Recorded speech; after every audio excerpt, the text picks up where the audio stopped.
The state of Nebraska has fucked around and found out as they are ready to go bankrupt in the next 6 months. Their state's economy relies heavily on agriculture, and over 70% of their workforce is from undocumented immigrants. Knowing this, they voted for Trump, hoping that he would get rid of the undocumented immigrants. And now they are severely understaffed across the entire state, unable to find enough workers to replace the undocumented immigrants who supplied their state with enough workforce. This is the find out stage of fuck around and find out. In the next 6 months, the state of Nebraska will be entirely bankrupt, unable to support itself, and be looking for a bailout from the federal government. All because they let their racism and hate towards immigrants be more important than their economic livelihoods. There's nothing to feel bad about here. They voted for this. They knew exactly what they were voting for. Now they have what they wanted. Let's see how it turns out for them. Hello everyone, welcome back to Trending Pulse Worldwide. So Nebraska is in crisis and apparently farms are struggling and businesses are feeling the pressure, and the people who voted for stricter immigration policies are now dealing with the fallout. Now, with a major labor shortage, crops are being left in the fields and farmers are realizing just how much they're dependent on immigrant workers. But here's the thing, some people online, in fact most people, are saying they don't feel sorry for them. So let's take a look at what folks are saying about the whole situation. So this morning I ended up on Nebraska Talk and it was a bunch of people crying, why does anybody care about Nebraska? When we voted for Kamala Harris, when I cast my vote for Harris, that was me saying, I care about you and I want you to survive and thrive. Okay, you knew better than anybody else that your state thrives and survives off of migrants' backs. Okay, and instead of them waiting for ICE to come, they decided to peace out before they could come and get them. I don't know what to tell you guys anymore. This is what you voted for. Whether you like it or not, whether you want to believe it or not, this is exactly what you voted for. And now you're feeling it. What do you want us to do? You want a government handout? That's socialism. You voted against that. No. Sadly, the reality is that you'll probably have to sell a lot of your farms for pennies on the dollar to large corporations and manufacturers. But don't worry, they'll probably let you work there for minimum wage. As someone who lives in Nebraska, who works in Nebraska, and is from Nebraska, I think it's fucking comical to see white Nebraskans get on this app and have the audacity to ask if anyone cares about Nebraska.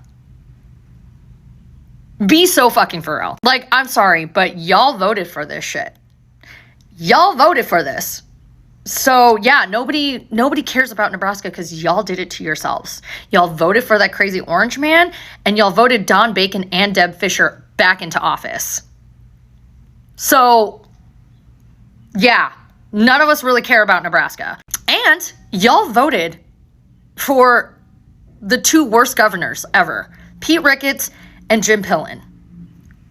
The governor, Jim Pillen, who signed an executive order the day after that crazy orange man announced that he was implementing immigration and deportation, Governor Jim Pillen signed an executive order for basically all the state agencies to comply with that. So like, yeah, none of them are going to show up to work. Those cattle ranchers and meat packaging plants, there are no more workers, or will be no more workers because of that. Nobody's going to fucking come to work if you're going to call ICE. Y'all have nobody to blame but yourselves, okay? I don't know what to tell you. I literally live here, I'm from here, and y'all will literally believe any bullshit that's on Facebook. Repost it and think it's a fucking credible source. All right. And some of you in Nebraska, unfortunately, that I know, think that we're getting an $8,000 fucking stimulus check from Elon Musk and Crazy Orange Man. Hello. It's hard for me to be sympathetic when y'all literally voted for this. Y'all did it to yourselves. You voted for that Crazy Orange Man, and you put Don Bacon and Deb Fischer back into office, and y'all voted for Jim Pillen. I I don't know, figure it out. I'm so excited for everyone to call me a bad person again in my comments, but guess what? I do not care about Nebraska going bankrupt in 6 months.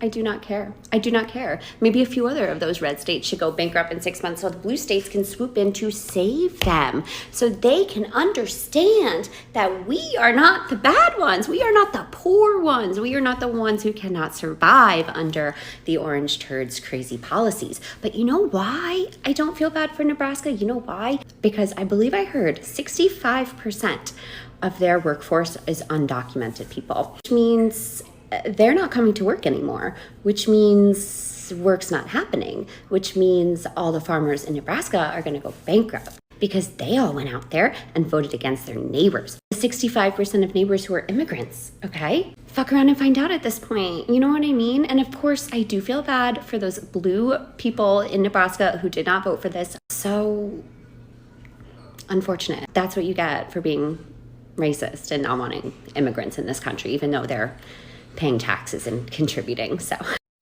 So the farmers from Nebraska are like, nobody cares about Nebraska.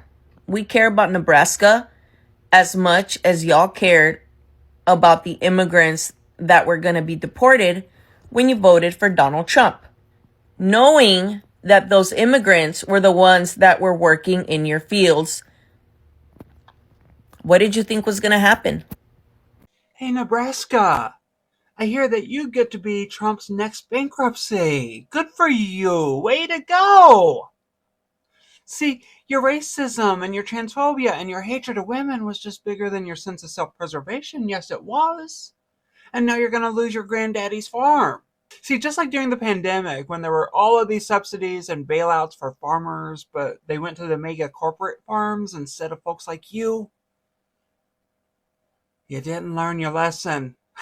So now all those tax breaks and handouts and subsidies are going to go to the folks that are waiting in the wings to swoop up your little piece of legacy so they can turn it into just another plot of land on a spreadsheet.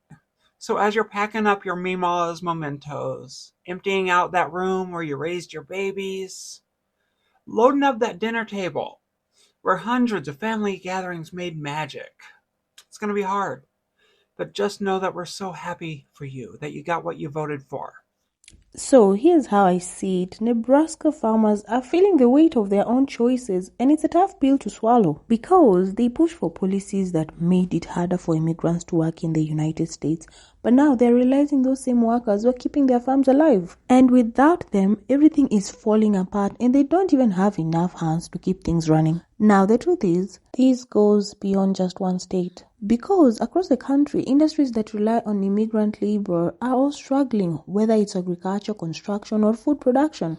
And the people who voted to tighten immigration laws are now seeing the direct impact on their own livelihoods. Now you might ask, do I feel bad? Well, when people make decisions without considering the bigger picture, consequences are always inevitable.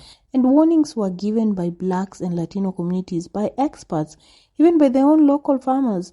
But they chose to ignore them. Now, does that mean they deserve to lose everything? That's up to debate.